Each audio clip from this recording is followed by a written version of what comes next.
question for you. Do you wish you'd started sooner taking your business more seriously? Yeah, man, for sure. It's an absolute killer. You guys probably say it, but like you're costing yourself X amount per year.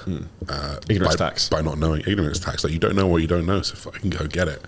And that ignorance tax got me good, you know, because I'm not, like, I wasn't poor off, that's for sure. I was making 10, 15K a month when I was kind of just floating around. But guess what? I was probably spending that too. So I ain't making no money, you know. I actually think what's interesting about what you just said there, in my opinion, that's the danger zone where people get caught, because you're earning like a good amount of money. Yeah, crazy amount. You can, compared to a normal person. Top 1% of the world. Yeah, compared to a normal person, it's retarded. But you're also in that danger zone where you end up spending a lot of it, and then you get a bit, some people can get a bit slack, and then it drops very quickly, and then they're fucked. Yeah, and that's literally what happened to me. God, that's why I came to Dubai. I was like, oh, how do I make more money? Okay, well, I can save I didn't know about business and building a business when I came to Dubai, but I knew I could save 40% by coming. So I was like, okay, that gives me 40% now, and then I can focus on the rest. And that's because I was making nothing. How has moving to Dubai changed your perspective from a business point of view then? Oh, God. A real important lesson that I learned is just like, and you get this here, you turn left, you get humbled, you turn right, you get humbled, you look in front of you, you get humbled, right? You don't have the nicest car, you don't have the biggest bank account, yeah, so act like it, act like you want to learn, act like you want to climb the tree, act like you want to, you know, not be the big fish in a little pond anymore. And that mentality of being a big fish in a little pond, everyone, you walk in the gym, what's up, man, what's up, you good, you're the king of the you're king of the town, like that's a dangerous place to be. Contentment, feeling like you got a lot of money. I did. I felt like I had loads of money. Yeah, but coming here completely humbles you, but in a really, really, really nice way, because the people who are walking, they'll help you too. They'll help you too. They're like up on the ladder, and they'll grab your hand and they'll pull you up with them. You know, which is invaluable. So just rip me straight back down to earth and realize I got so much to learn. So much to learn. In my opinion, there's only 3 reasons why people wouldn't be successful. They're either arrogant, stupid, or lazy. Yeah. Like, the reality is not that many people are stupid. Some people are lazy, but most people are very, very arrogant. Yeah, for sure. And like, I've gone through phases of that as well before, where like I could remember in November 2021, I made 300K in a month, and I lost my mind a little bit because that's a lot of money. And then thought I was Billy Big shit, and then like 2 months later my Instagram account got disabled. I was also getting divorced, I was moving country, and I was like, okay, you can get the rug pulled really quick. So it's like, that was a very humbling experience. And that's why I'd say for anyone who, when you have difficult things happen to you, it's a learning curve and realizing, okay, like, you're never invincible. It's very quick for the rug to be pulled, and also appreciate the highs, because there's going to be lows that come with that, and you can't have the dark of the night without the light of the day. Yeah, for sure. Very important lesson. What's the biggest challenge you've had with your business? Let me think. So the biggest challenge initially was like leads. I'm like, okay, I got one of the biggest followings in the UK, not the biggest, but one of the biggest followings in the UK. I am X person. Why do I get like 1 or 2 business calls a week? And I hear these guys making 10 a week, 10 a day, whatever it is. And that was all like about my content and how I was speaking and how I needed to pivot that. So that was my biggest issue. I'd say my biggest issue right now is then taking that to the next level, whether that's going to be organic or whether that's going to be through paid ads. There's always more I can do organically, so that's what I've got to focus on right now.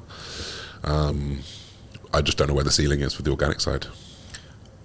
I would say you can easily get over 6 figures a month with organic. Yeah, I've been hearing that. Easy. It's, for me, I think if someone's good at making content, you've got a good brand image, you fit what you sell, there's no issue you can do that. I'll give an example. This is a really random, another niche. Is Nathan Johnson is a white guy who sells to South Asian Indian people, who just did his first 100K month. He's a white guy who sells to Indian people. Yeah. Basically all organic. But I said to him, it's like, when he first started with us, I was like, so you're a white guy and you sell to Asian people. I was like, if you just hire Asian actors in your content, it will do way, way better. He started doing that, and all of it started blowing up and going viral. And that's where it's like, you know, the congruency thing I mentioned earlier, in terms of like, do you fit the person you're selling to? Are they going to listen to you? And then he's now doing that type of numbers organically as well. Yeah, it's insane. So I think there's a lot you can do with that. If you get paid ads, is almost like putting the system on steroids once you have that dialed in. And I think a lot of people sometimes try and, like, I was talking to someone yesterday, I was like, put gun to my head almost, where he doesn't want to do the work, but he's like, all the people on Instagram are shit. I don't want to pay loads of money on ads. I don't want to use the platform. I just want to get people from LinkedIn who can pay me 5K, and I'm going to hire an ads agency to do it. I'm like, I just know this is a car crash going to happen, but I was like, dude, I can't be asked to get involved. Like, you can, like, some people you can't save sometimes, like, you'll learn and then you'll come back, because, and this is, I was actually thinking about it this morning, if it was that easy, everyone would be doing it, exactly. And then it wouldn't work. Exactly. I think people forget the dog work you got to do still. Like, and it sounds great earning 100K a month, but guess how much work that goes on behind the scenes, you know? And I would say with that, even when you start to scale the business, there comes a lot of challenges in terms of, from a personal development point of view, because your ability to tolerate stress has to be a lot higher. Yeah. You have to be way more fucking organized. You then suddenly got like a team of people you have to manage, and all these things are difficult, but you don't realize the mistakes you're making until afterwards. Yeah. And that's why, for me, it's very easy in hindsight to be like, okay, I shouldn't have done X, Y, Z. And it's like, okay, cool. If you say you get to 80, 100K a month, which I'm sure you will do, it's like, I know what's going to go wrong in your business before you get there. Because I've done it and I've seen loads of other people do it. So it's like, okay, hire this person, this is what you want to. Exactly. And that's how you stop pain and problems, and you can go like smooth sailing rather than like fucking hitting icebergs all the time. Yeah, exactly. When the blueprint's there and you've got people to guide you through it, like, you're literally just learning from someone else who's done it 100 times over. Literally 100 times over. It's pretty straightforward, and the decision-making process, or the time to decision, is greatly reduced. What happens when you make a decision quicker? You get to the result quicker, you know, because you either learn it's wrong decision or right decision. Okay, wrong decision, change again. Right decision, great, make the next decision. Super easy. I give some good advice on this, actually. So one thing I'd say is that as your business develops, you need to change. You need to evolve who you are and the way you think and do things. So at the beginning, I was like fucking raw, like brute force fucking action of like, let's just do everything as much as possible, throw enough shit against the wall and see what happens. And then I remember getting to, actually when I moved here, I was in a bit of an emotionally unstable place from moving country and getting divorced and all that type of stuff. I was on the warpath. I was like, okay, I want to get to $1 million a month. So I was like, got my whiteboard, wrote out 15 strategies, everything I could think about how to get clients. I literally hired all these teams of people, did all this stuff. It was an absolute shit show.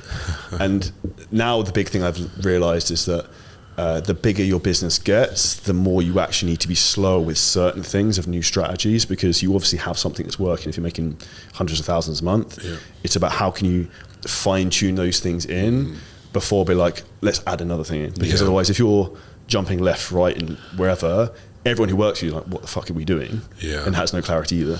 Yeah, I think that's really valuable. Actually, now that you bring that up, this is a very valuable thing that I've been given through the 7S program.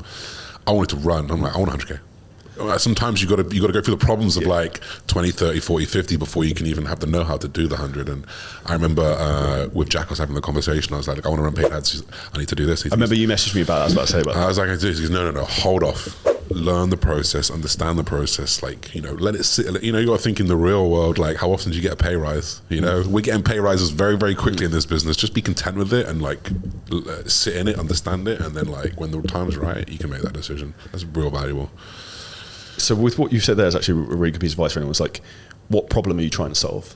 At that point, I remember you messaged me on Slack, I think it was Slack, and I was like, dude, you have a fucking traffic problem. Like, you got shitloads of views on Instagram, YouTube is like, you have loads of people here.